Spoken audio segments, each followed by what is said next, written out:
Good morning. It is 8:08 a.m. on Wednesday, November 17th, 2021. I'm Christiana Ellis, and I've been up for a little while. This is 5 more minutes. I'm not sure why I went around doing other getting ready for the morning stuff before doing this video today. It felt like the right thing in the moment. But, here I am actually ready to start work for the day, and I still hadn't done the video, so here I am doing the video. And I don't know, I just was in the mood for changing things up a little this morning, I guess, maybe? I don't know. We had a fun session of Dungeons & Dragons last night on so many levels.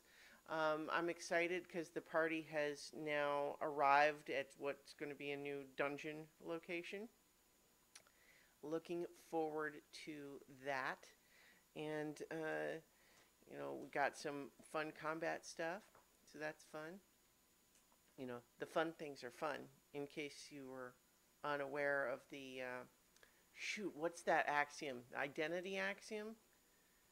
The A equals A or whatever? I don't know. I don't remember. It's one of those axioms that's kind of like, I suppose you have to say it as far like when you're getting down to like the mathematical proofs sort of thing. It is sort of a fundamental assumption because I think the critical part of it, and again this is like it's been forever since I did anything remotely like mathematical proofs, but part of what you have to say, like when you are asserting the identity of, A equals A, part of what you're saying there is not just the obvious, well, duh, if it didn't equal A, it wouldn't be A. The issue is the question of possible change, right? A is A now, but what you're asserting is that A is always A, right? That at least within the scope of whatever it is that you're proving, you're asserting that certain things are not going to change or vary. And that's actually where we get into some interesting science of things where, we estimate how long things take or how long ago something happened based on assumptions that the laws of how things work as we understand them today is how they always worked. Now, I think probably in a lot of cases that's good assumption, but we also, know that there's places as we approach, the beginning of the universe, for example, where we're like, it seems like probably the way things work now might not have always been true then. What does that mean? Stuff was probably weird then. That also makes me just think a little bit of an article I read recently where someone was talking about what they called hyperobjects.